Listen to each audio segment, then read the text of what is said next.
Hi, good to see you. This is Khushbu with another question of surface areas and volumes. This is question number 6 from exercise 13.1, page number 244 from NCERT. This says a medicine capsule. यहाँ पर एक capsule की बात हो रही है. अगर आपने कभी कैप्सूल खाया हो तो यू सी कैसा होता है वो दिखने में. सिलेंड्रिकल शेप होती है बट साइड्स में जो एंड्स होते हैं वो कर्व्ड होते हैं, हेमिस्फीयर्स जैसे होते हैं. Is in the shape of a cylinder with two hemispheres stuck to each of its ends. So capsule यहाँ तक तो सिलेंडर होता है बट यहाँ से यू सी तो ये कर्व्स होते हैं, हेमिस्फीयर्स जैसे हेमिस्फीयर होता है. स्फीयर है बॉल, हेमिस्फीयर मतलब आपने बॉल को कट कर दिया तो आपका हेमिस्फीयर बन गया. लेट्स सपोज एक सिलेंडर की साइड में से दो बॉल्स कट करके लगाई गई हैं तो वो हो गए आपके दो हेमिस्फीयर और बीच में सिलेंडर.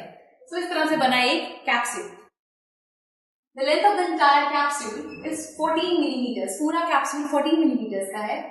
Diameter of capsule का जो diameter दिया हुआ है overall that is 5 millimeters. Find its surface area. तो आपको पूरे कैप्सूल का surface area बताना है.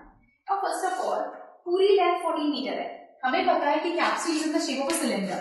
सिलेंडर की शेप में है. That means ये जो ends हैं यहाँ पर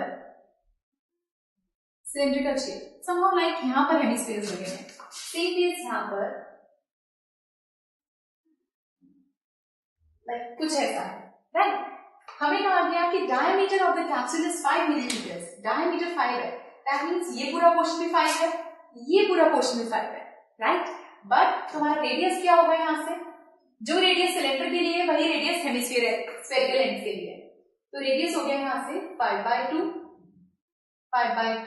मिलीमीटर्स. ये आ गया हमारे पास रेडियस. नाउ ये जो हेमिस्फीयर लगे हैं हमें पता है कि सर्कल के हर पॉइंट से किसी सेंटर से किसी पॉइंट पे जो लाइन ड्रॉ होती है दैट इज द रेडियस. सारे इक्वल होंगे तो मतलब यहां से लेकर जो यहां तक ड्रॉ हो रही है ये भी रेडियस है. तो ये भी हुआ हमारा 5/2. सेम केस ये भी हुआ हमारा 5/2. इसका मतलब वहां पे हेमिस्फेरिकल एंड की हाइट मिल गई है. तो अगर पूरा कैप्सूल 14 मिलीमीटर्स का है, यहां से अगर 5/2 है, यहां से 5/2 है, मतलब कितना हो गया 2.5. ये भी 2.5. तो आपके पास सिर्फ ये सिलेंडर की हाइट कितनी है?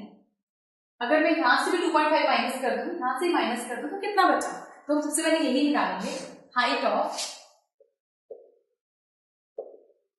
सिलेंडर, सिलेंड्रिकल पार्ट की हाइट आपके पास आएगी 14 में से 2 बार माइनस हो रहा है 2.5 minus 2.5. That means 14 minus plus 5 तो 9 मिलीमीटर आई आपके पास ये हाइट. कैसे किया हमने? लेट्स सपोज ये हमारा let's suppose this is a cylinder. ये एक एंड पे मान लीजिए कि हेमिस्फेरिकल है. जस्ट सपोज है, बिल्कुल नहीं है ये बट मान लीजिए यहां पर हमने हेमिस्फेरिकल एंड लगाया, यहां पर भी लगाया. नाउ बीच वाला पार्ट सिलेंडर है. ओवरऑल हाइट में कहती हूँ 14 मिलीमीटर है. इसकी हाइट 2.5 है, इसकी हाइट 2.5 है. अगर इस 2.5 को निकाल दूं और इस 2.5 को भी निकाल दूं तो बचा आपके पास 9 मिलीमीटर. सो यही हमने किया, दोनों साइड से हाइट्स को माइनस कर दिया. सो यहाँ पर आपके पास हाइट आ गई सिलेंडर की 9 मिलीमीटर. सिलेंड्रिकल हाइट हमारे पास है सिर्फ इतना पोर्शन इज 9 मिलीमीटर. नाउ अब हमें कहा गया पूरे सॉलिड का आप बताइए सरफेस एरिया. तो हमने क्या किया, ये था मेरा सिलेंडर. जस्ट सपोज ये सिलेंडर था. सिलेंडर का कर्व सरफेस एरिया लेंगे आप, क्योंकि हमारे को सिर्फ टोटल सरफेस एरिया चाहिए, सिर्फ बाहर की बात हो रही है. तो हम लेंगे curve surface area. Curve surface area is the outer thing plus एक हेमिस्फेरिकल एंड का सरफेस एरिया प्लस दूसरे हेमिस्फेरिकल एंड का सरफेस एरिया, दोनों ऐड हो गए. बट एक चीज आपको ध्यान रखनी है, जहां पर ये हेमिस्फेरिकल एंड इस पार्ट से मिल रहा है ये पार्ट ओपन है, ये पार्ट आपका ओपन है. दैट इज वाई हम यहाँ पर इनके कर्व सरफेस एरिया लेते हैं, right. So this is the reason कि हमने इनके कर्व सरफेस एरिया दिए, बिकॉज कैप्सूल में बीच में पूरी फिलिंग होती है, राइट.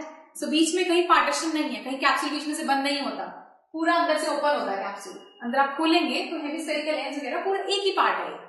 यहाँ पर कोई बीच में बंद नहीं है, यहाँ से ऐसा नहीं है कि ये पार्ट बीच में बंद होगा. दैट्स व्हाई हम इनके लेते हैं कर्व सरफेस एरिया. तो curve surface area of this part plus this part.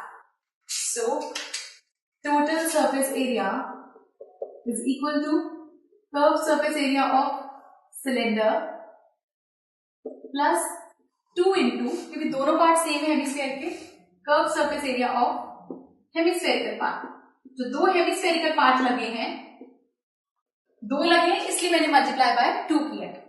So cylinder का कर्व सरफेस एरिया का formula is 2 pi R H plus hemisphere का होता है 2 पाई आर स्क्वायर। तो यहां से आपके पास ये आ गया 2 पाई आर एच प्लस 2 2 जा 4 पाई आर स्क्वायर। सो आपके पास यहां से कॉमन क्या आ रहा है? 2 पाई और आर। 2 दोनों में से निकलेगा, आर भी है कॉमन क्योंकि यहाँ पर एक आर है, यहाँ पे 2 है, एक कॉमन आ गया और पाई। अंदर आपके पास क्या बचा? अगर 2 पाई आर हम निकाल चुके हैं तो अंदर बचा h प्लस यहां से 2 निकल चुका तो अंदर बचा 2 साथ में r। सो ये हो गया 2 इंटू 22/7 रेडियस। रेडियस हमारे पास क्या है? पूरे सॉलिड में चल रहा है रेडियस 5/2, या आप यूज कर सकते हैं 2.5। हाइट हमारे पास है सिलेंडर की 9 प्लस 2 इंटू 5/2। नाउ यहाँ पे 2 से ये 2 कैंसिल, 2 से ये 2 कैंसिल। सो आपके पास क्या बच गया? 22 into 5 is 110/7 into 9 plus 5 is 14। 7 1 जा 7 2 जा, सो 220 मिलीमीटर स्क्वायर। ये आपके पास आ गया सरफेस एरिया सॉलिड का। सो जब आप ये निकाल रहे हैं, सिर्फ इस चैप्टर के लिए आपको ध्यान रखनी है, क्वेश्चन को ध्यान से अंडरस्टैंड कीजिए कि आपको निकालना क्या है। टोटल सरफेस एरिया था इसलिए हमने कर्व सरफेस एरिया इस पोर्शन का प्लस इस पोर्शन का लिया। आउटर चीज का चाहिए हमें, अंदर का नहीं मांगा था। सो this is 6th question from exercise 13.1। कोई भी डाउट हो प्लीज हमें बताइए, जो स्पेस नीचे गिवन है उसमें लिखिए, and do watch the next video for some more questions. Good bye.